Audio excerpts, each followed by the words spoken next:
President. Your Honor. Yes, the prosecution wishes to manifest. Yes, Your Honor, just a very short manifestation. Proceed. My name was mentioned, and also the members of my family. So just want to put on record a very short manifestation. Thank you.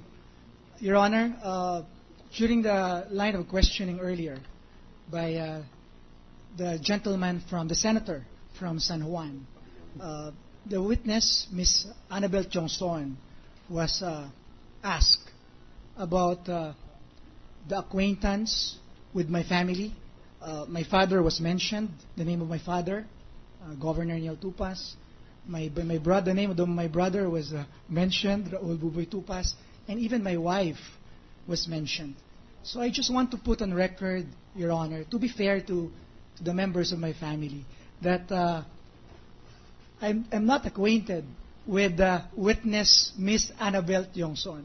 The first time I saw her was Monday when she took the witness stand. So just to put it on record, just to be fair to the members of the Tupas family. Thank you so much, Your Honor. You are welcome. Majority Floor Leader.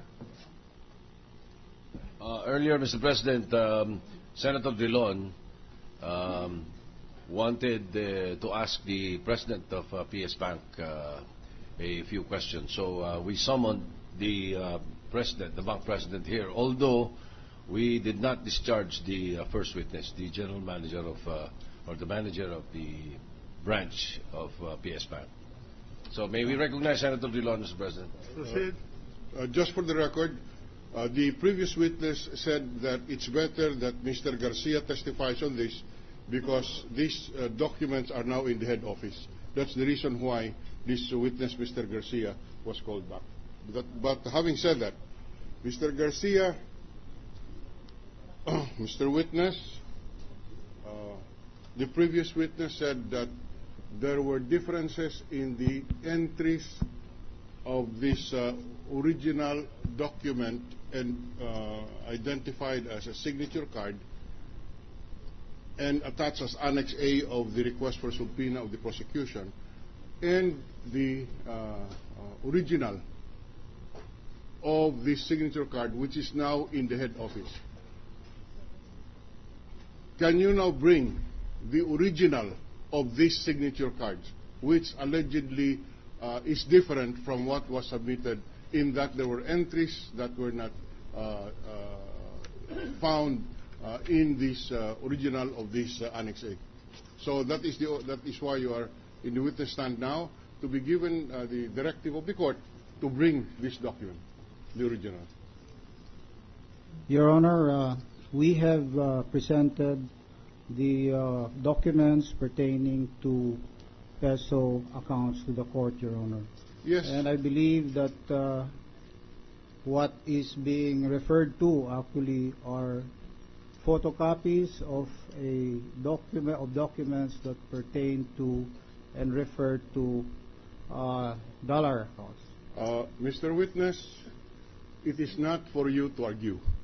No? You are being directed to produce this document and even cover, if you want to cover, any information pertaining to the dollar account. All that because it was your branch manager who said that this is a fake document.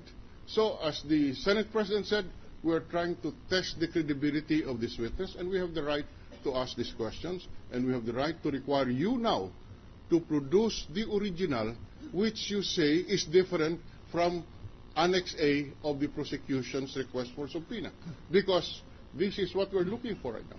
Your Honor, if I may recall... May I ask for a ruling from the chair? I don't want to argue with this witness, Mr. President. Let us, Your Honor, may I... explain first. May I explain? Your Honor, the order of the court to us specifically stated that we respond to or provide information only on peso accounts, Your Honor. In the good, I think, Senator Escudero, in his questions yesterday even amplified that no particular matter with respect to dollar accounts should be referred to. The only thing that was provided to us, Your Honor, based on what we were given from Annex A to Annex 4, which this court provided, only yesterday pertained to dollar accounts. May I state, Your Honor, that for the record, when we received the first subpoena and the second subpoena, there were no documents attached to it for us to compare. The only time that we received documents from this court were, I think it was yesterday or the day before, where we were specifically requested to make comparisons and indicate whether there are discrepancies or not. And it is on this basis that we have said that we affirm that there are discrepancies. All right. With the permission of the gentleman from Iloilo, the chair would like to clarify. Does the PS Philippine Savings Bank separate the records of peso accounts from the records of foreign currency accounts? Your Honor, with respect to balances, they are separate. But with respect to certain documents, they may be combined, Your Honor. Combined. Now, I would like to... And if I may, Your Honor, yes, I'm please. sorry. The documents that were provided to us by the court actually show details there that are peso and dollar details. Do you have this kind of a document? We have these kinds of documents for many, many customers, Your Honor. Whether they are peso customers or dollar customers, you know, we have all of these kinds of documents. So you have in your records you have this kind of documents. Yes. Where there is a mix record bearing on dollar or foreign currency account and local currency account.